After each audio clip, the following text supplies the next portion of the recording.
you're an Amazon.com shopper, you can help Southgate Media Group out by visiting southgatemediagroup.com. There you'll find a link to log into your Amazon account, and a % of your purchase will go to help support all the shows on Southgate Media Group. We also offer Patreon if you prefer that way, and any way you can help, we appreciate. Now, thank you, and enjoy the show. This is Dan Jurgens, and if you want to have a good time, keep listening to the Krypton Report. It's a bird. It's a plane. This is Jason J. Lewis, the voice of Superman on Justice League Action. This is Mark Wade, writer of Superman Birthright, and you're listening to the All Things Kryptonian podcast, including Superman and Supergirl. We discuss games, movies, cartoons, TV shows, and comics. Find us on Facebook, Instagram, YouTube, and Twitter.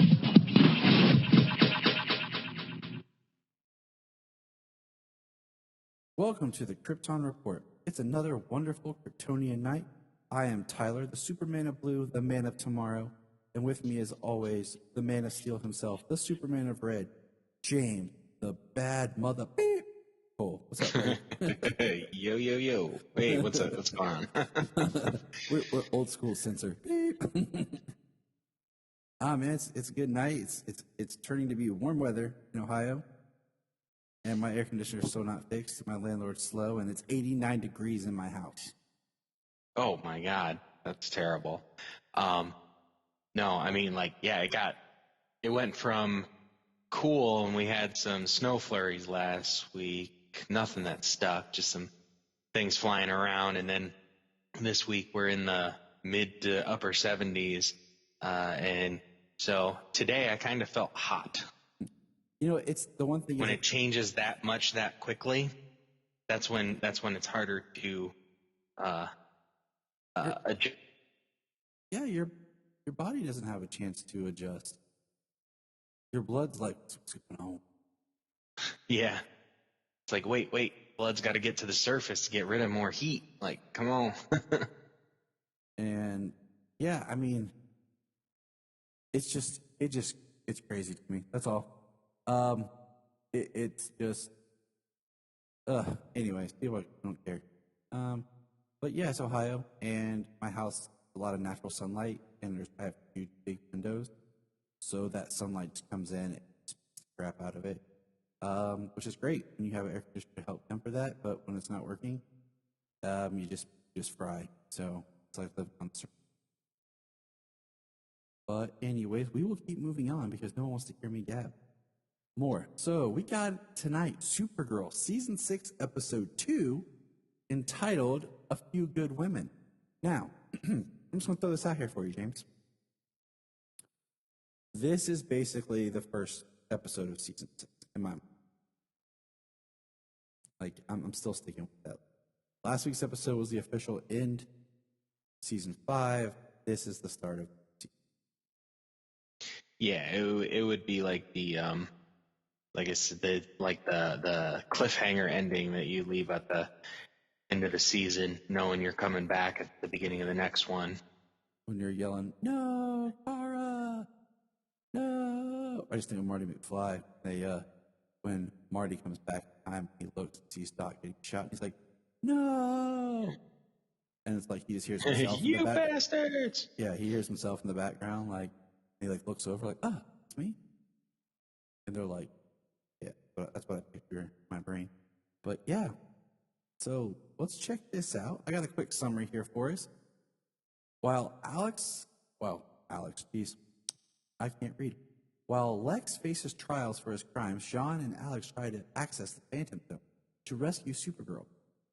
That's pretty much it. That's the short of this episode. So yeah, let's get in here. We have a returning director of Jesse Warren, who's done a lot of great stuff for the Arrowverse. So that's been nice. What do you think? I mean, I'm not sure specifically what other episodes the director has done. Why not, James? What's wrong? Man, don't you worship everything with idea? Just walk around with IMDb stuck in your head? Because you supposed to know everything? Is that just me? I mean, I do get calls because of everything that I know, but Everybody has gaps in their knowledge, Tyler. We do. That's why we work together. Yes. That's why James... I say this was a fun episode. Yeah. I enjoyed this episode. I did like this episode. It was cool and weird. And then I will say the one... Okay, so spoilers. We're going to talk about it. But I totally forgot that they were going to try to bring in Kara's dad again. And I totally, forgot. Did they say something about that? Because I don't recall it. I don't recall if they said who it was going to be. I just remember them talking about the actor guy who was on Roswell being back. And I was like, oh, okay. And then when the guy showed up and I looked it up, I was like, oh, he was the one that was on Roswell. And then I was like, wait a minute. Is that the original Roswell, right? Yeah, the original Roswell. Yeah. Not just crap they try to pull now. Like, I just went like, I don't know. But yeah, so I got thinking, I'm like, man, because I was all like surprised. And I was like, wait a minute. They had him before.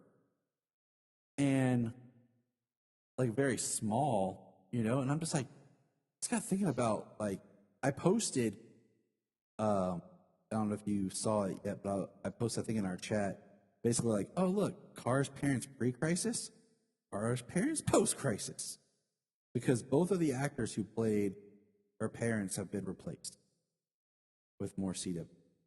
And then I put, so this guy that's Kara's dad now is the brother of the Angus Jarrell. Okay, right? Trying to form the family here. Jarrell is definitely the older brother. Yeah, it always was that. And then there's like some things I've seen where they try to say Zor-El. Well, no, people, don't do this crap, okay? Don't try to pull this.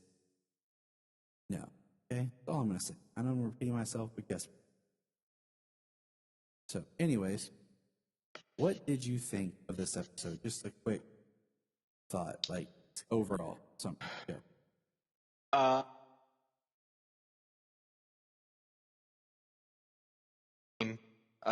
Plots there. Lex's trial. John Cryer is fantastic. He's it's just he is one of the best Lexes, arguably the best Lex, giving his portrayal. That whole side of the story, and then the Phantom Zone, Kara in the Phantom Zone, as well as them trying to reach her in the Phantom Zone. So let's talk. Interesting stuff. They're like really rushing it. They're making it seem like it's a very complicated thing. Like it's much more complicated than it ever was. Say in Smallville. What, the Phantom Zone? Yeah. Yeah, because, so let's just talk the Phantom Zone, okay? Let's just go over that real quick. So what is, if I said to you, hey, James, they're in the Phantom Zone, what is your thoughts when I say the Phantom Zone? So, things that are general is like, it's out of time. So time doesn't pass there. I've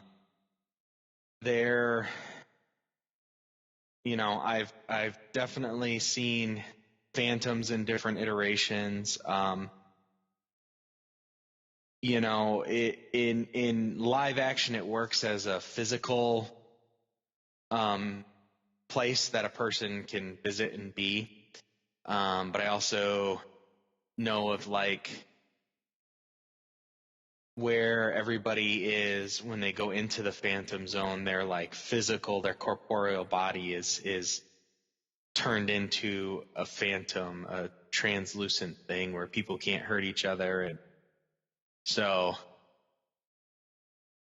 it makes it, I think they're doing a good job with this iteration live action. A place where, physical, like Kara, and we got Zor-El is in there. So let's just say real quick, Um, let's back up for a quick second. Phantom Zone. I've been thinking about this. We have the Phantom Zone. We see it sorta in the Superman film with Christopher. We get the diamond that everyone kind of makes fun of falling down, and the prisoners of the Zod, Ursa, and Non are trapped in like this pyramid. Yeah. Okay. I was say, yeah. I mean, in that, it kind of just seems like they're trapped in a floating mirror or something. So we have that. Okay. And then we get Smallville. Or no, sorry. Supergirl the movie does a huge thing with the Phantom Zone. And we get her in there with Zoltar, and it's like very like a wasteland, and it's really kind of crazy. And then we get Smallville. And Smallville, it's like a desert, but it's like you use the pyramid to transport in there. And then it's like you're in this desert wasteland. There's the phantoms, which goes into like what you talked about, where if you're transferred in there, you're supposed to like lose your physical body. And then we have, now Supergirl the series. We have Man of Steel, where we see like the Phantom Zone projector that takes you to the Phantom Zone, but we never see what it's like being a prisoner in the pods and then being sent to the Phantom Zone. Yeah, exactly. Yeah.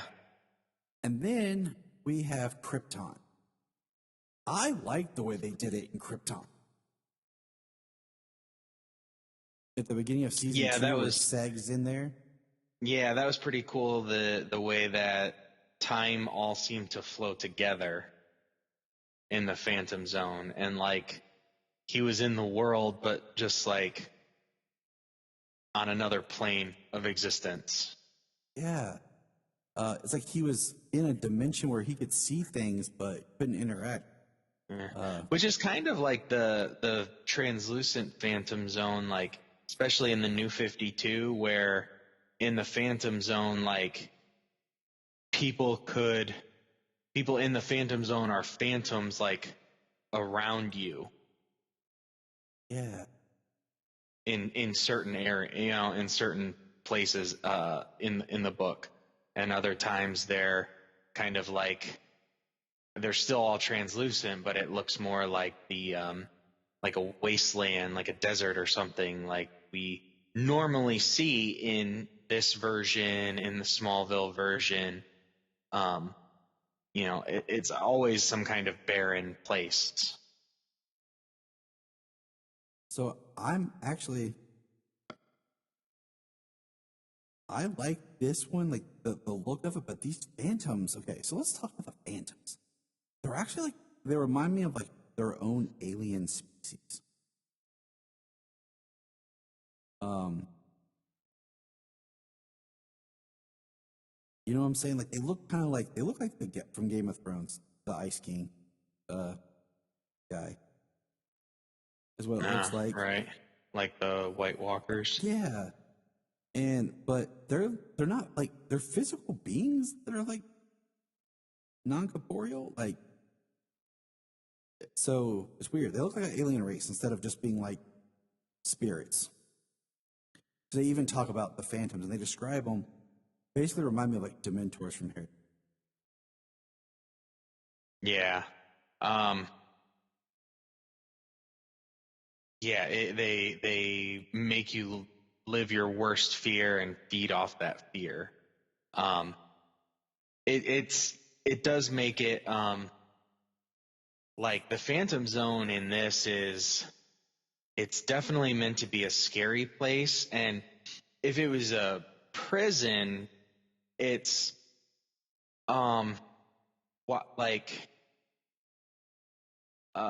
you don't want to drive the inmates mad.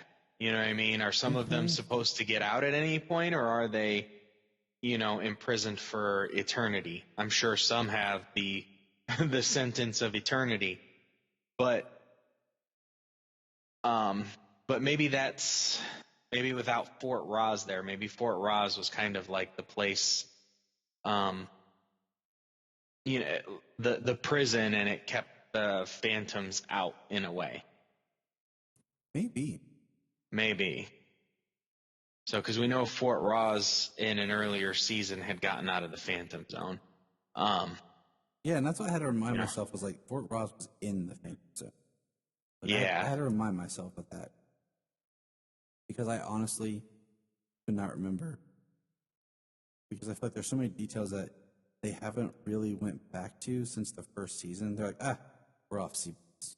Get that happen, people. And then it's like all of a sudden something happens like, okay, wait a minute. Yeah, guys, remember what we told you about? Yeah, remember that, okay? But you told us not to. Shut up. Do it. Yeah, it's just one of those things. Well, continuity it's always fluid in these shows. They try and keep it good, but it's always fluid in these shows. And then especially when you get Crisis, where it makes everything absolutely fluid, you can use whatever you wanted from the past, or you can do something different in the future. You mean Crisis on Infinite that showed that everything's connected? As in even the TV series or the movie series? Yeah. Like the same dark side on Zack Snyder's Justice League is the same dark side on Smallville. Yeah. Well, we never saw him. Only thing we ever saw was like his spirit. Yeah, saw just like a shadow. I mean, I put that little video up where I said basically, just because I'm a continuity person, is like, my order is, if you're going chronological, it's like Wonder Woman, Man of Steel, BVS, Suicide Squad, Zack Snyder's Justice League, Crisis. Because Grant Gustin and Ezra Miller crossed over, Crisis affects it. Okay? And then we get Justice League, because that's what the studios want to consider canon. Ugh. And then we get Aquaman and Shazam and Birds of Prey and The Suicide Squad and Wonder Woman 84. So Wonder Woman 84 is a post-Crisis past film. It makes all the new stuff, it works. So that's how I just work in my head. Like why The Suicide Squad is a little bit different, and not exactly the Suicide Squad we had. And, it's how I make everything happy in my brain. Why Birds of Prey is continues on, but it's slightly awkward from where Harley was at the end of Suicide Squad. I just say Crisis and it all makes sense. You're just like, Crisis. But anyways, let's bust in this episode, because the Phantom Zone thing was what really stuck out to me, to why I was like, okay, we have to talk about this, because I feel so. Before we finish up this episode, because like I said, I wanted to get into the Phantom Zone. I just want to throw a shout out because I can't talk. Just some other great podcasts that you should be listening to. I'd like to just go ahead and mention the Last Sons of Krypton. They do a lot more comics. Ray Zod and Connor L do. We've crossed over with them several times before. I'd also like to mention, check out the new Aspiring Kryptonian. If anyone remembers way back a couple years ago, I have no sense of time. I can't keep track of what year or anything it is. I had Tasman on the show. She's an adamant Superman collector from the UK. And I recommend everyone going and checking that out.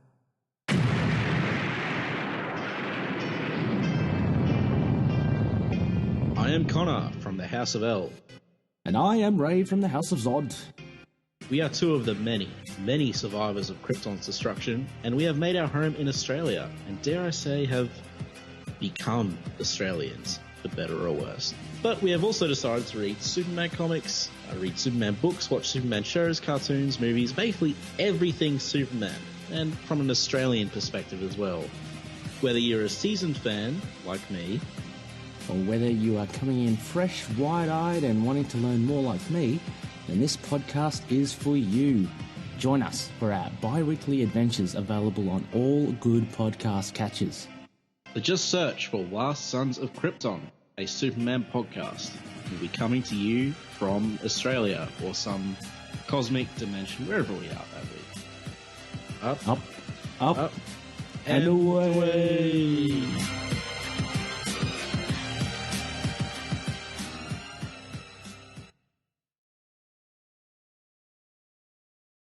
So now, without further ado, let's talk about vampires, James. You mean sparkly vampires or alien vampires? Side note, Hot Topic completely missed the product of making glitter-filled sunscreen when Twilight came out, that when the sun hit it, you sparkled more. You would have made a freaking fortune off that crap. Nice. I mean, I bet if you marketed it to that crowd, you could still make some money off of it. And the fact that Kool-Aid never released pumpkin juice flavored Harry Potter Kool-Aid baffles me. But anyways, no, like, so this episode starts with a vampire rubbing a blood bank. And I was like, what is this? And the first thing I said was, okay, is this the Halloween episode? Thinking about like when it was maybe being written and being produced and what the goal was with it, you know? So I guess it was. You know, like, it's kind of an interesting theory the way they used it. He's an alien, even from a planet that is named something like Transylvania. Yeah, it's like Transylvania or something. It's Transylvania, a play on it. Anyways, he's an alien, and that's the home world they come from, and they inspired the vampire myths. And yeah, he robs a blood bank. That's how he gets his food. Because even Solomon was like, for all intents and purposes, he's a vampire. Just it's an alien race. Solomon goes, "Why is his teeth like that? Is he a vampire?" And I'm like, "Well, son, yes." Yes, actually, yes. Yes, he is. Just the less of the mystical sort. I was more of the sci-fi type. I was like, yes. Just interesting. Yes, son. And it was cool. Like, I thought that was neat. But I guess what boggles my mind about this is they go into a whole, like, subplot story about he tried to break his husband out. He was in the Phantom Zone. He was there. Instead of just going, like, I don't know, back to the fortress to find out more information about the Phantom Zone because the projector is damaged, or contacting Cal, or, Jor-El in the fortress. Like, I find it very interesting that we've been to the fortress. It's supposed to be the same fortress, right? In Supergirl. And Jor-El's never shown up. But in Superman and Lois, Superman goes in, Jor-El shows up. That's easy. Maybe, only Cal can activate. Okay, I'm cool with that. But my thing is, I really feel like we needed some sort of dialogue in these episodes or something, like where Superman is and what's going on, because I thought about when Buffy and Angel, when Angel split from Buffy, got his own show, okay? Mm-hmm. Follow me. That night, they air the first episode of Angel. Came on after Buffy.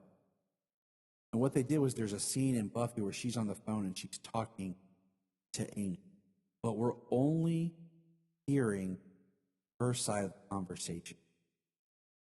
Now, when we get to the next episode on Angel, it's that same conversation, but we're only hearing it from his side, to kind of set up a little bit of a timeline for us to kind of build everything else off of in the two series.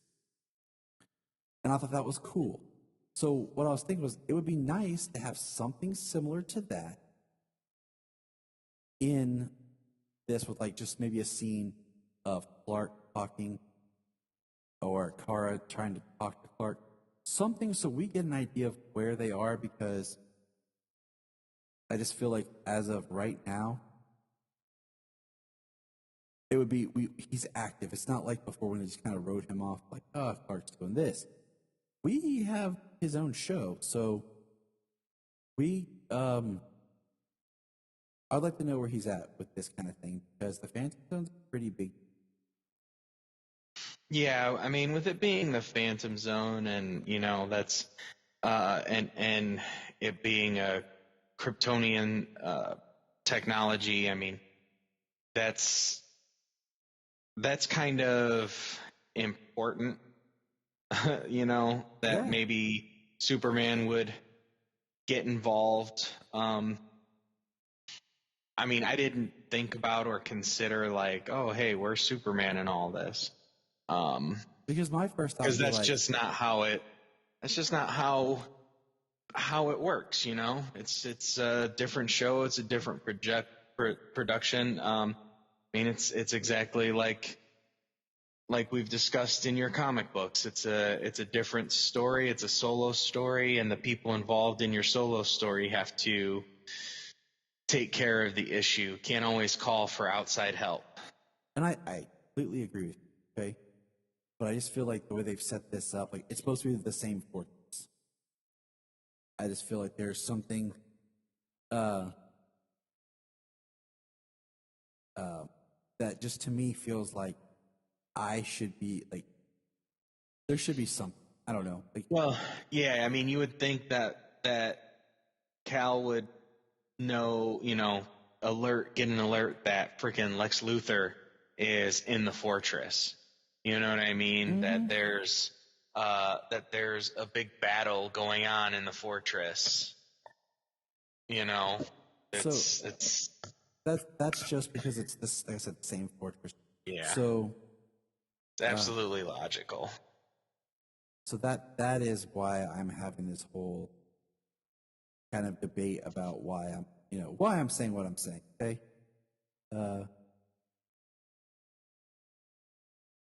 But anyways,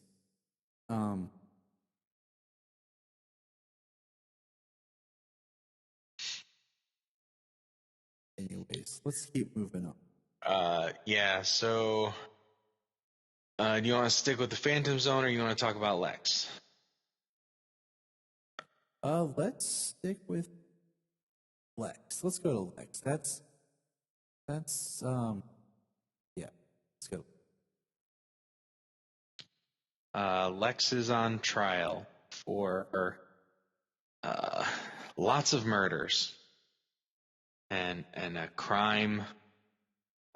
Is he on for crimes against humanity in this one? Yes. It's almost like he missed his opportunity for his clean slate, and now he's back being tried for what he had before. Yeah. So he's his own defense, of course.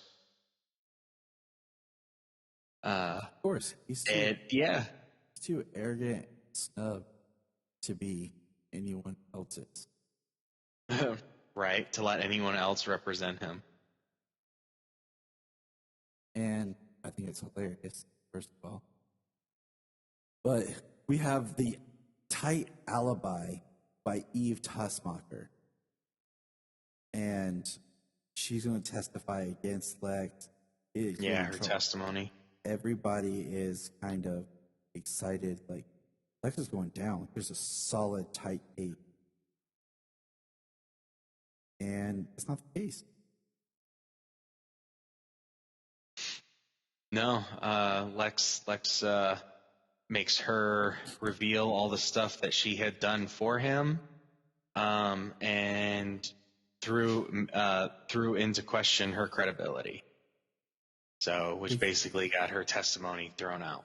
Because he basically plays it off as she was in love with him.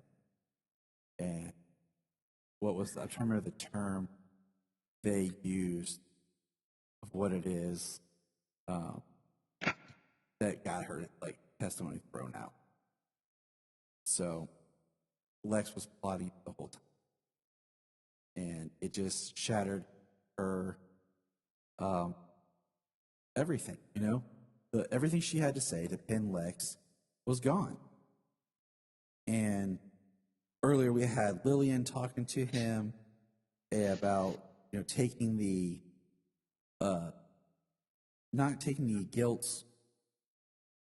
She didn't want to ruin the Luther name. And then she goes Lena about and bring anything she can to bring Lex down. What do you think about that?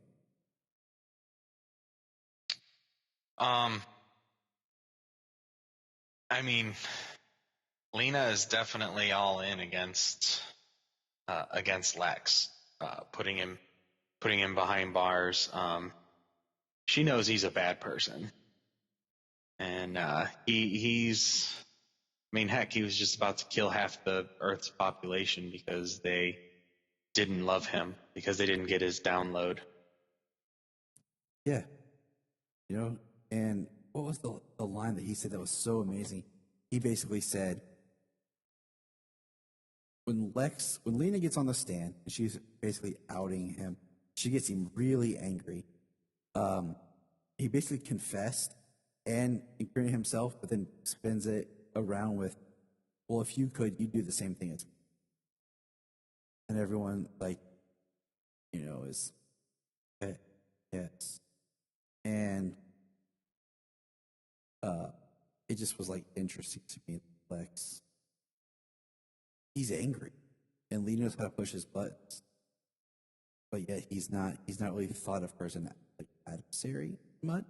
And I'm kind of like upset that like last episode you had Myriad and you just used it just to erase his memory of Supergirl when you could have like just made basically, yeah. To where he could, you know, took away some of his intelligence, right? You know, like something, because we find out basically his bailiff or whatever shows up, and it's good old Otis.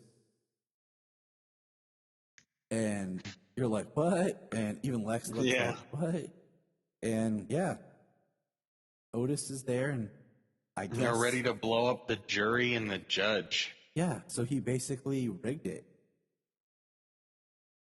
And I'm guessing Lillian had nothing to do with it, because the way she talks, it feels like she has nothing to do with it. Is that what you got from it? Yeah, I think so. You know, he said he had a legal way of getting out of it, which was, but of course he had moved. Yeah, and then of course he has a sleazy, dirty, underhand way of trying to get out of it. You know, by killing everybody and probably mounting an escape. Yeah. Well, I half expected him to just put on a suit and fly out or something. You know, like that's what I was expecting. But that's not what happened. But it would have been awesome if it was. Yeah. So let's see, who else we got to talk about this? We've kind of been a little over the place. Lena has the best line, though. I want to put that where I got it in my notes here.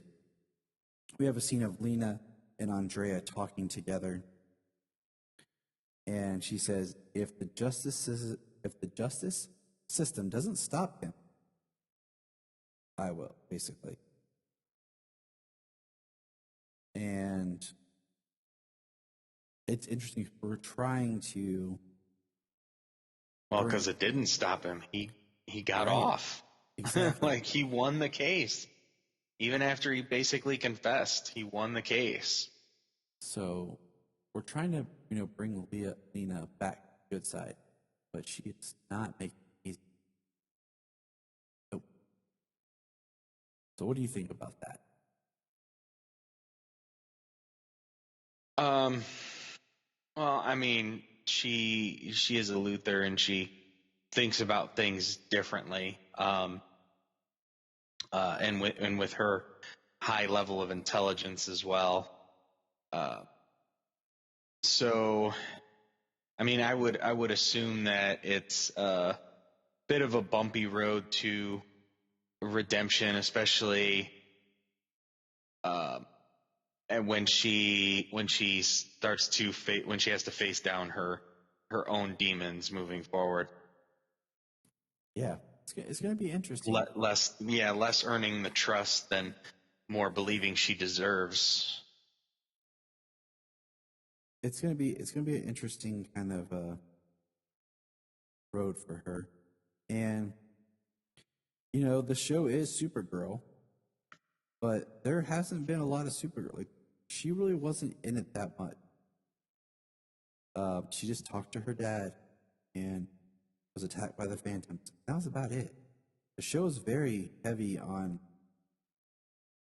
Martian Manhunter, Miss Martian, Dreamer, and Lex.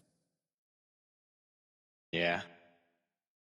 So, can I say how cheesy the line Dreamer dropped at the beginning of the episode was "Keep dreaming, Dracula"? Yeah, I mean, I just, yeah. I mean, that's all. It's one of those things that's so corny it just gets a chuckle and an eye roll. I was thinking about how this episode, I'm like, I really like seeing Miss Martian, and I really like seeing John together, especially after the last, kind of episode where they did that Martian thing. Yeah, the binding. And we get, I think William's gonna exit. I don't know. Like, I just feel like, when Lex got off the hook, not to kind of jump around too much. William gets paired to go to the news for the trial with Dreamer, and Nia has to leave, and William kind of covers it, but at the same time, William, he wrote that big piece on Lex that Lex basically undersells and undermines, and I just feel like he's losing hope. He might disappear. I wanted to turn into Doomsday. Yeah. And we got another Davis Bloom situation on our hands. I mean, it'd just be awesome if he just gets injected with some sort of Tony and nanite that turns day. Right. Just use the same model that you got from Krypton. I do think, one thing we didn't talk about is they say the Phantom Zone has been fractured because of Crisis. And it's imploded on itself.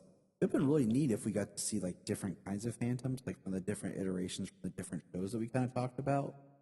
Right. And they talk about the Phantom Zone is ever changing, and so not a fixed point like there was before. Because, earlier we had a scene of Brainy basically doing training with Nia about being inside the Phantom Zone. And it was like, oh, okay, cool, but that is not the case, is it? No, they successfully open up the portal to the Phantom Zone. It's kind of glitchy. They're not sure, the guy, the vampire who broke into Silas, the Phantom Zone before Silas, yes. When he broke into the Phantom Zone before, he said that it took him 6 months to get it right, make sure that, nobody would burn up going through the portal. And, they need to know her exact location. And that's what Dreamer's supposed to glean is try and dream up Kara's location. They open the portal and some phantoms come through and they're in a big fight. And Silas has to get the portal back open so they can send them back through it. And they take it pretty hard, especially Alex takes it pretty hard that their first attempt wasn't perfect. Gold medal, perfect. Yeah, come on, you have been a government agent. You know that the first attempt on something like this, on an alien world, alien technology, is not is not going to work the first time out. And I mean, I'm very. The history of the last 5 years has taught you that. I'm very shocked they don't have Lena there with as much as she's worked on portals and this alien tech. Like, it's very shocking that Lena is not there. Yeah. Trying to find a way to save Kara. Well, I think she'll have to, next episode she may be working with the team. This week she had something to do, trying to put Lex behind bars. And as of the end of this episode, Kara is still in the Phantom Zone. Her and Zor-El are trying to find a way out. And they come across some phantoms that go through a portal. And she says, if they can open portals, maybe we can too. And Alex talks with Kelly about she can't have a world without Kara. And earlier, Andrea makes a reference, like, I'm sure Supergirl will show up and save talking to William and Nia, like she always does. And of course, that's not going to happen. Yeah. And just this, I feel like there's momentum. I feel like this episode has a weird blend of feeling like we're dropped in the middle of something, but yet we're at the start of something. That makes sense. Because I don't feel like I'm coming in completely like the middle of a season I'm watching a show, but I don't feel like I have that lull of just starting a new season. Like, I feel like they're more focused because they're going to have this short season. Yeah, it's a little shorter, and they had discussed the first half of the season kind of having an arc, and then the second half of the season kind of having an arc, which we've discussed many times before, if they would take that approach and kind of have more focused storytelling in a shorter amount of episodes, you could probably tell a more concise story, right, with that model. And it's been proved over and over. But my big question is, I really want, if they're going to be in the Phantom Zone, I want to explore more of like what these phantoms are. Like, where did they come from?